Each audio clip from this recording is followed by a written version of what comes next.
snap. Or well, I'm going to snap before the loop starts over. I'll cue you.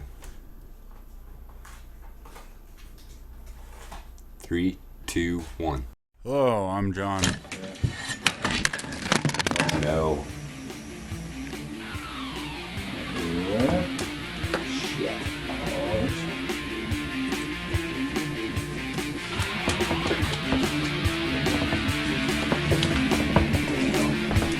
Let's go.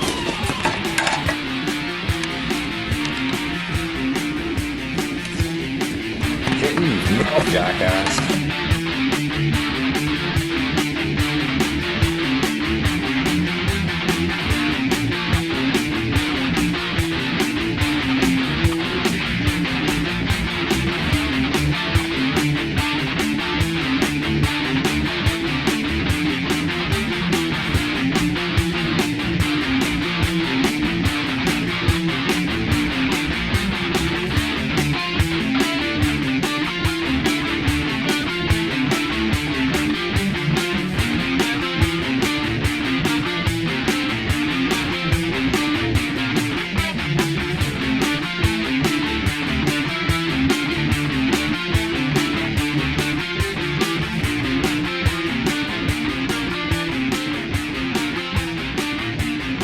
Hello, I'm Jac and Burnz.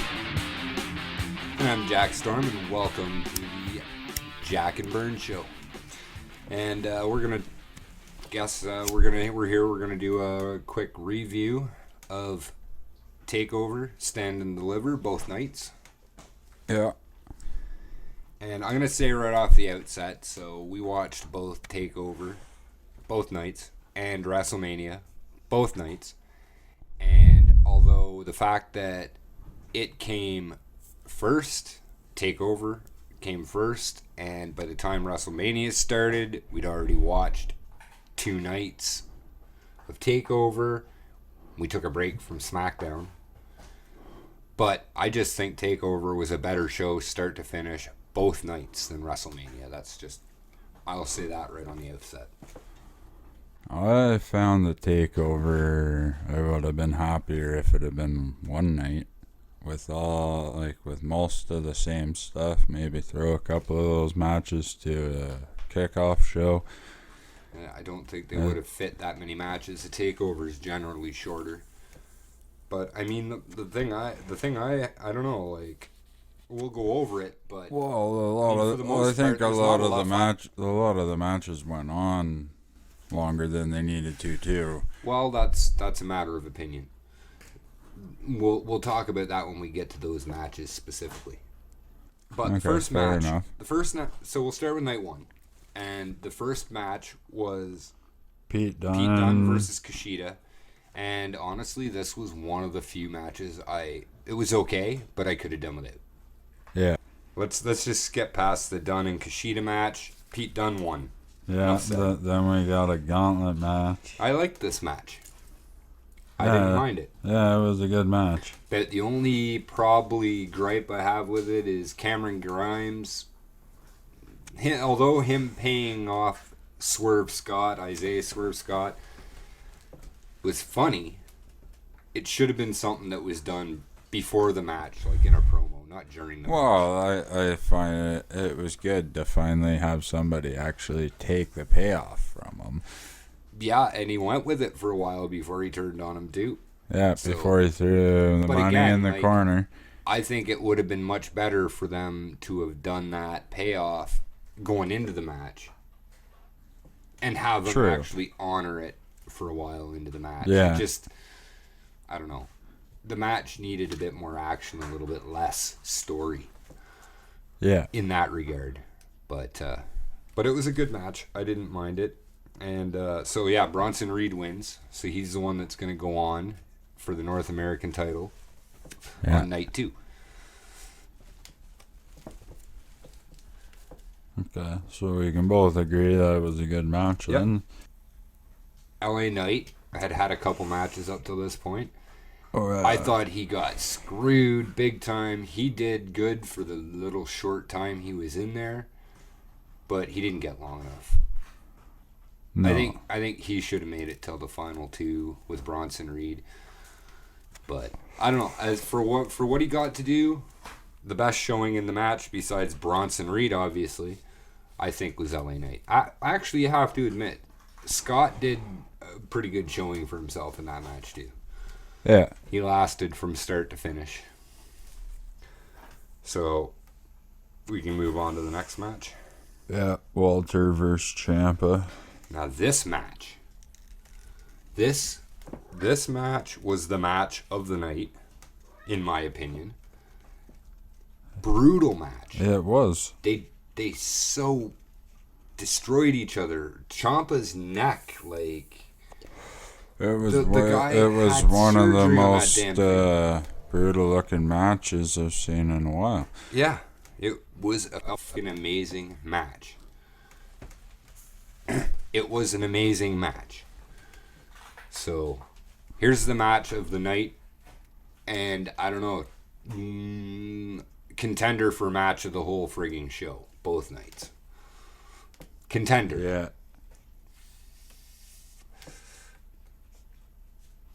Walter won. So Walter keeps the title, the UK title. Yeah. But there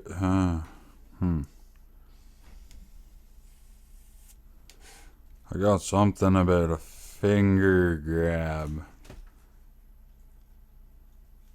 in my notes here, but I can't make out more than that.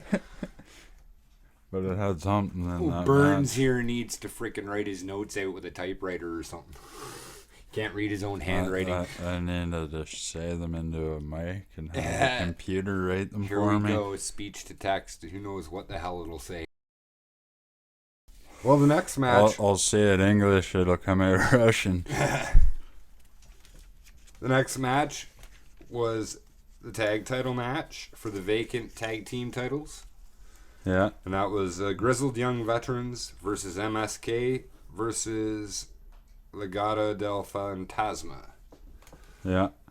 And this was another freaking brutal match, man. And yeah. It was. Yeah, they weren't holding back on each other. It was not a match I was looking forward to, but I liked it better than I thought. Now, here's where I agree with you. This match went on too long. It did. This match could have been shorter. There was no doubt who was going to win it. MSK was going to win it.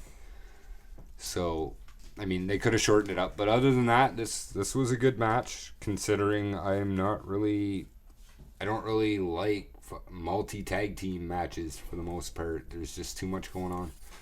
2 tag teams and a tag match is good enough, you know? But, yeah. I mean, it's not the best triple threat tag team match I've seen. That also happened in NXT. That was DIY against American Alpha against the Revival years ago. But one of these days when we get to our watch-alongs of old NXT shows, we'll see that match. But that's probably the best one I've seen. But this was an okay match. MSK won the title, and that's that. Yeah. Then we moved to Gonzalez versus Shirai. Yeah, here we go. This is the main event. The women's championship. The right match for the main event in night 1. I think they made the good choice there. Io Shirai she's something else, that one. Yeah. What do they call her? The Demon of the Sky? I'm not sure if it's the Demon of the Sky, the Empress of the Sky, the Queen of the Sky. I don't know. It's something, but she can fly.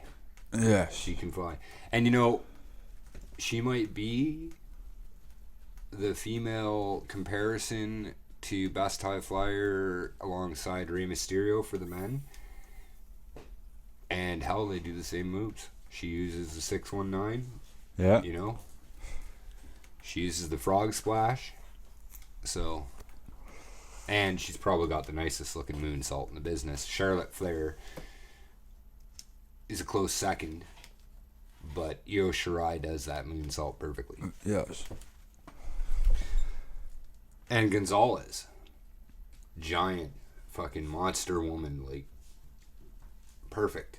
Yeah. She plays her part very well, and I think she deserved the win. So, good choice there. Io Shirai's held that title for a long time. Yeah. And as good as she is, people were starting to get tired of seeing it. So, that was a good choice to end night one. Like, now a couple of notes, like, as far as that match goes, her jumping off the skull, while it looked cool, could have seen it a mile away. That's what she does. She wasn't going to not jump off that skull. As soon as I seen that skull at the start of the show, I knew Io Shirai was jumping off. So you have no final thoughts on night one? You're good? Yeah, I'm good. Okay. Night two. Yeah, so Poppy opens the show. And then we go to the opening match of the show, which is the Cruiserweight title match with Santos Escobar versus Jordan Devlin. Yeah. And this was one of the matches I was looking forward to on TakeOver. And there was 2 belts they were going for in the ladder match. You probably don't understand the story behind that quite, do you? No, I didn't. Okay, so here's the story behind that. Before the pandemic, Jordan Devlin was the Cruiserweight champion. The Cruiserweight Championship was being represented on NXT UK when the pandemic started. He got stuck over there with the title because of the travel ban. Yeah. Well, normally they would strip a champion who can't show up. They didn't feel that was fair because it wasn't his fault. Okay. So they put his title reign in hold and had a tournament to pick a new champion in the meantime. When the travel ban lifted, he was able to come back. That was a unification match. Okay, that makes sense. Yeah. So, and what a freaking match it was. Yeah. Here we go with another brutal match. That went on too long. It did go on quite long, you're right. And there was the usual interference from Legado de Fantasma, or whatever they're called. But, yeah. Too long of a name to remember. Yeah. But, like, interference and a bit dragging on put aside, it was a decent little match. Jordan Devlin's pretty good. I've been a fan of his for a while. And I didn't really know Escobar before he came to WWE, but since he's came, I've been pretty impressed with him. So I thought it was a good match. And then we come to the women's tag championship match. Yeah. Hopefully you took notes, because I wrote blah. This was not a good match. It was a poor match. You got Ember Moon and Blackheart winning. Retaining their title. Yeah. Yeah. And LeRae and Hartwell lost. And that's all you need to know about that. LeRae and Hartwell? Yeah, that's what I said, isn't it? I thought you said Renee. No, I said Lene. LeRae? Yeah. So then we come to Johnny Gargano versus Bronson Reed. Yeah. I didn't mind this match. I thought it was okay. But I don't know why. Well, okay, you know what? Maybe I do. I thought Reed deserved the title. Gargano's had it for a while. Yeah. But knowing what was coming, and knowing that Io Shirai dropped her title already, knowing that MSK became the new titles, even though they were vacant, there's still new champions. And then what happens later on in the show, I figured that the North American title would they kept it because every other title basically changed. Except, well, the women's title didn't, but the tag title, the women's tag championship. But yeah, that's got to be the only reason. And like, after watching NXT tonight, which there wasn't really a big fallout from TakeOver. No. But it's clear that Bronson Reed's not done with Johnny Gargano in that title. So if I had to hazard a guess, I'd say that the only reason he didn't win the title at TakeOver is because everyone else was winning a title at TakeOver. They had to have one title that people cared about. No offense, Ember Moon and Shotzi Blackheart. They had to have one title stay. So that being said, obviously Gargano won the match. That leaves us with one more match. Does it not? Or did I miss one? Well, if you got Finn Balor versus Karrion Kross next, that I do. But you know what? For some reason, I did not write down any notes for friggin' Adam Cole and Kyle O'Reilly. I was too into the match. Did you? Yeah, but I mean, I remember the match, that so I can talk about that it. comes next. That's next. After Yeah. Finn and Kross. Yeah. I do have Finn and Cross, but that's the last thing I have written down. Okay. Well, I have. Okay, well, I remember the match. I'll let you take the lead on the last one, and I'll just chime in. But so Finn Balor and Cross. Yeah, NXT champ. Okay, first off, I'm gonna say when Cross first debuted, I think you might have even been here watching that show. His entrance was crazy. We were like, "Wow, shit, man, that's awesome." And It's gotten old on me. Like, I don't like it anymore. Yeah. It's too long. It could be cut down. It was cool. Like. Anyhow, okay, so and Balor obviously has an entrance. So, like, love Balor's entrance. Always has. Okay, so this, my God, Takeover was definitely trying to set the bar for WrestleMania because these two beat the hell out of each other too. They did. And all these brutal matches, we still haven't even got to the most brutal of them all. That's the last one. Yeah. But anyway, yeah, wow. And the thing I liked most about this match was they beat the hell out of each other, but these two know how to tell a story as well. Yeah. On top of, like, the story going into it was Balor was confident because he knew Karrion Kross's weak spot was Scarlet. And he'd already used that against him.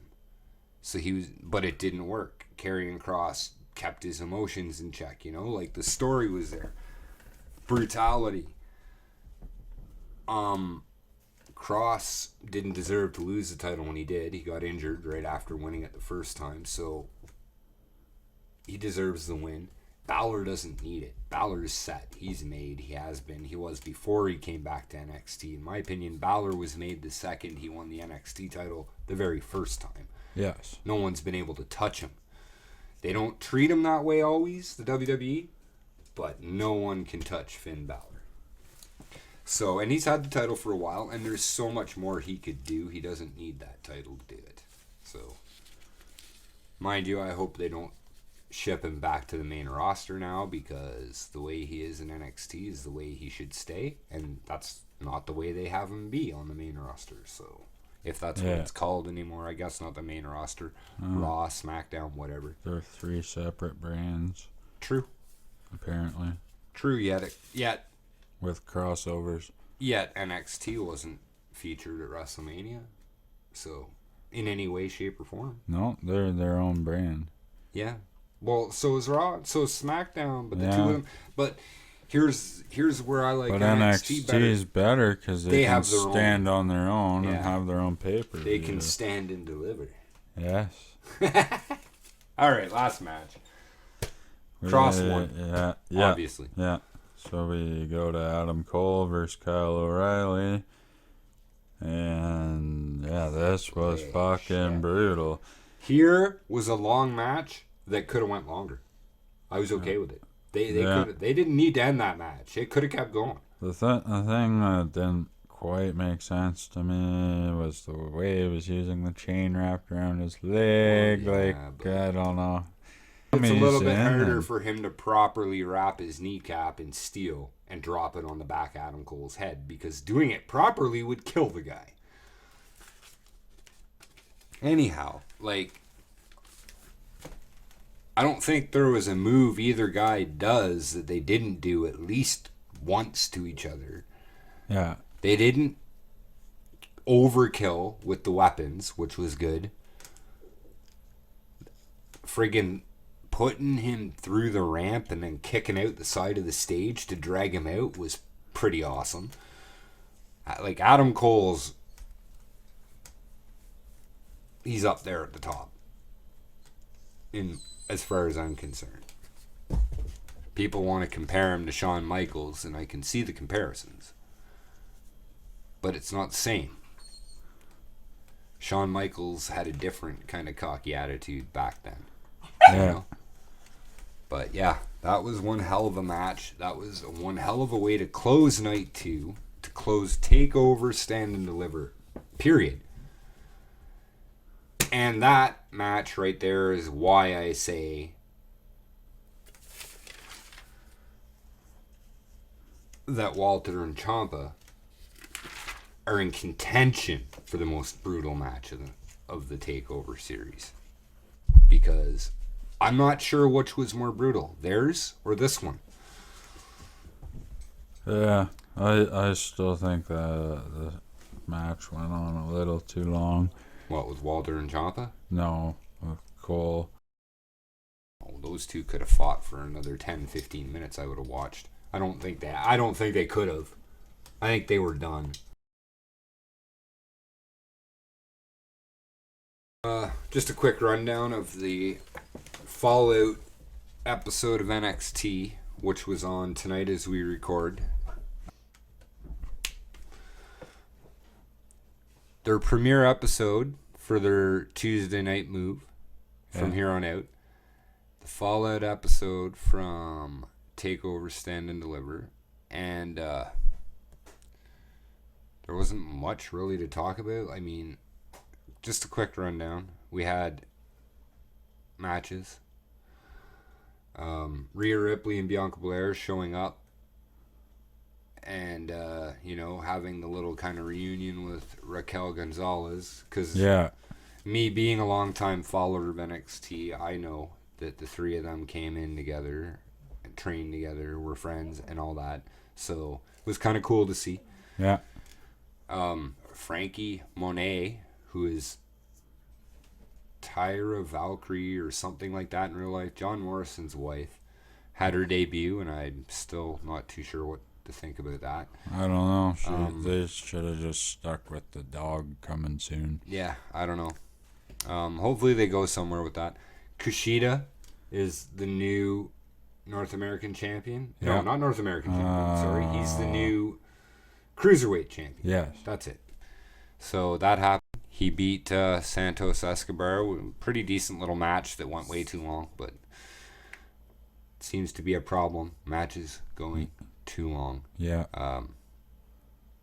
But yeah, I mean they did kind of exclusive footage after the show went off the air of Adam Cole and Kyle O'Reilly being carted into ambulances and being wheeled into the hospital, and Adam Cole's still mouthing. Yeah. Hilarious. And also obvious indicator that these two are not done with each other, which is great. More and more of that. These two. So now I guess my main questions are what's next for those two and what's next for Finn Balor, really.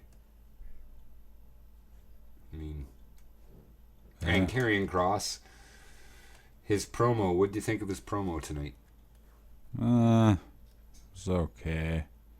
You could tell it wasn't scripted. Yeah. I would say he's just went on the fly for that one. But yeah, it was okay. There's a bit of emotion in it. There's a couple words he screwed up, but that kind of could have been because he was, adrenaline. He was into it, whatever. So yeah, not much to really talk about. NXT is a bit different too from the main show. They don't have to build up to their next pay-per-view in 3 weeks. They've got a couple months, so Yeah. it's going to be a slow build. Got lots of time to figure out where they're going. Yeah. All right, so final questions. TakeOver, Stand and Deliver, night 1 or night 2? Probably night 2. Taking night 2. Yeah, I'm going to take night 2 as well. I think the two back-to-back brutality of Finn Balor and Cross, and then O'Reilly and Cole. Yeah. I'm not complaining about either night. And, okay, so question 2. TakeOver or WrestleMania?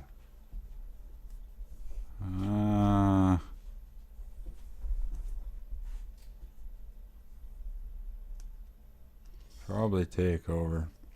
I was going to say, I'll agree with you that night 2 was the better night, but night 1 was better than either night of WrestleMania. You could have took WrestleMania. You could have dropped 3/4 of the matches off of that, and you could have had a regular pay-per-view, and it still wouldn't have been as good as Takeover. Maybe. Well, I think both were too long being 2 nights. well, yeah, that's obvious. And that was just a one-time thing. Yeah. They did that for WrestleMania, I think, because they're going to have fans back, and that gave them an opportunity to charge tickets twice. 2 nights. 2 nights in a row of having a live gate again. Takeover, they did it because WrestleMania did it.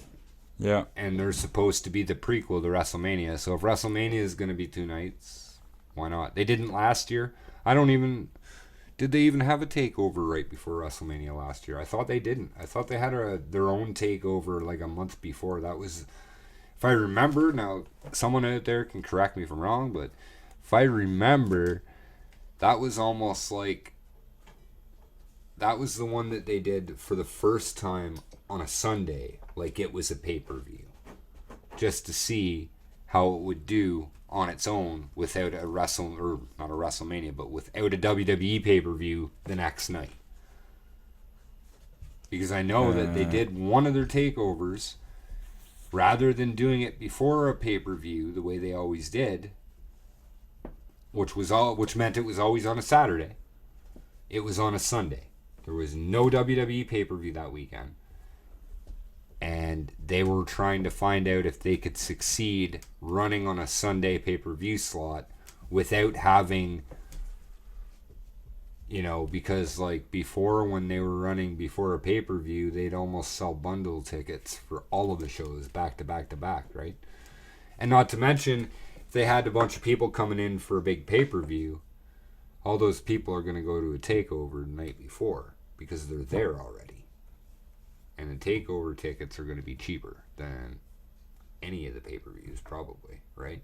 So, I'd probably go to a takeover before a pay-per-view, except for maybe Royal Rumble and WrestleMania. Yeah, probably. In general, takeovers are shorter. The matches are more meaningful. There's less crap in between matches. There's less backstage crap. The entrances aren't as long and friggin' elaborate and time consuming. Sometimes the matches run a little long, but that's because they're trying for classics, right? They're all trying to have a good match, and I guess it could be kind of hard to have a good match in just 2 or 3 minutes, Yeah, let's wrap this ramble up. All right, well, final opinion. Jack Storm says, WrestleMania, boo. Takeover, as always, it delivered. Yeah, well, night 2 of WrestleMania, just the start of it was better than Takeover, but other than that, night 2 of Takeover. He doesn't actually like The Fiend and Alexa Bliss. He's just being an ass. No. You can't tell me you don't have thoughts about Alexa Bliss, too. Come on. Hey, Alexa Bliss, I seen her when she started in NXT. She's always looked great. Yes, but she's finally got a gimmick that's not annoying. No, her gimmick at first wasn't annoying either. Which you'll see when you watch NXT. There's so much you don't know about these people. Before they ever showed up on the main roster, they were completely different. Characters completely different. Big E had a last name. Yeah. Matt Riddle had a first name. Keith Lee was on TV. Yeah. Yeah. Not that he'd ever hear it, but Vince, would you fucking retire already? He'll retire the day he croaks. Oh, his mom's over 100. He's 75 and healthier than I was at 25. I don't think it's happening anytime soon. You never know. Accidents happen. All right, now that's Burnz before you get rambling on further. So I'll wrap it up for Don Burntis. I'm Jack Storm. Dude, you're right. Poppy opens. There's another female artist that is well associated with NXT. She's had multiple 3-week dog. Oh, she's cardboard again. You stop eating the Pepsi box, Willow? Oh gosh. This dog. Hey. Yeah, try chewing on your bone for once. Okay. The phone, not the remote. Willow. Alright.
off one.